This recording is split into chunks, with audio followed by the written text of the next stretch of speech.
Bhotkhola rural municipality is inhabited by indigenous Tibeto-Burmese Bhote community. It is a remote village situated above 2,500 meters from sea level and lies in the Makalu National Park.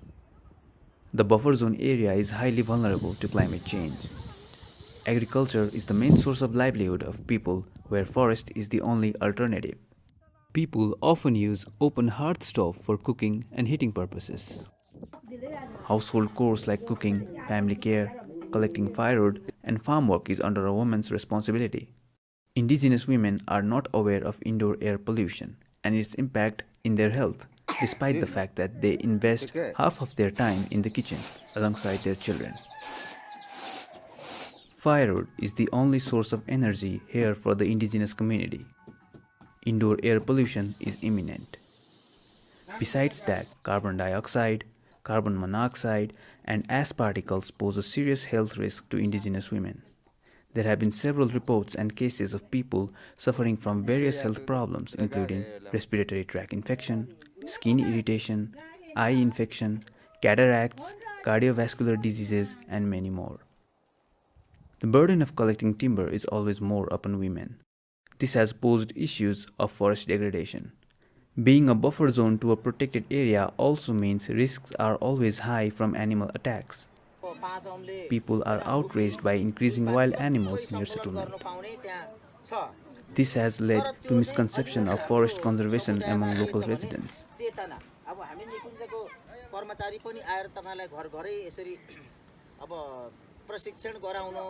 Less information on park rules, regulation, and access of local community is also another issue. Indigenous people need empowerment to adapt and mitigate climate change while preserving their identity, culture, and rights. The trainings were carried out by our organization and focused on awareness of climate change, improved cooking stove installation, rational use of fuel wood, indoor air pollution, impact on health, park regulations, women and youth empowerment, strengthening local institutions, forest conservation, and plantation.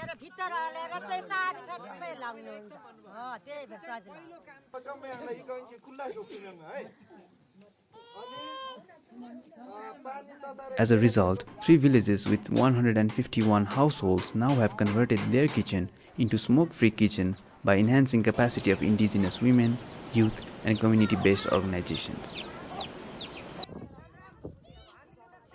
The beneficiaries are involved in all stages of the project, from design until evaluation. This includes women group, community forest user groups, stove management and environment conservation committee, as well as individual beneficiaries. They perform the major responsibilities of project implementation. Local government and Makalu National Park also cooperated in training facilitation on park regulations and conservation. Villages are now declared as smoke-free kitchen villages with slogan of clean, healthy, and happy kitchen. Vulnerability of local people to climate change has now been reduced. IFAD, टेप्टेबार Eco-Himal संस्थालाई धेरै धेरै धन्यवाद दिन चाहन्छु किनकि उहाँहरुको टिमले गर्दाखेरि उहाँको संस्थाले चाहिँ हाम्रो गाउँमा अहिले चाहिँ नि धुवामुक्त अथवा धुवा रहित सुधारेको चुलो वितरण गर्नु भएको छ त्यसले हाम्रो गाउँलाई धेरै फाइदा दिएको छ जस्तो अहिले हाम्रो गाउँमा चाहिँ पहिला चाहिँ यहाँका लगभग बुढापाकाहरुलाई चाहिँ अब उहाँहरु आगो फुक्ने समस्याहरु हुने अनि त्यसले गर्दाखेरि धुवाले गर्दाखेरि श्वास प्रश्वासमा धेरै किसिमको समस्याहरु हुने मैले देखिरहेको थिए र अब चाहिँ म आशा गर्छु उहाँहरुको यो कारणले गर्दाखेरि उहाँहरुको यो चुलो वितरणले गर्दाखेरि यी श्वास प्रश्वासमा हुने समस्याहरु कम हुनेछन्। एकदमै धन्यवाद दिन चाहन्छु इको-हिमाललाई विशेष गरी इको-हिमालको मातहतबाट भोटकोला वार्ड नम्बर 2 रुकुमा र चेपामा चाहिँ चुलो उपलब्ध गरेको छ। चुलो उपलब्ध गराउने त आफियाट र टेप्टेवालाई एकदमै धन्यवाद दिन चाहन्छु किनभने यहाँको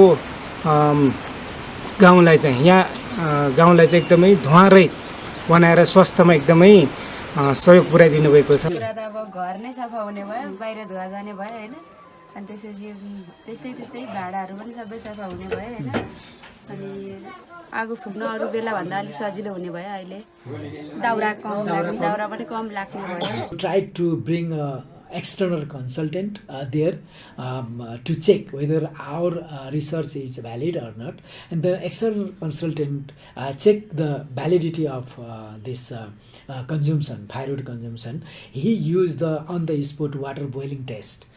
From that, he concluded the firewood consumption is reduced by 60 to 65%.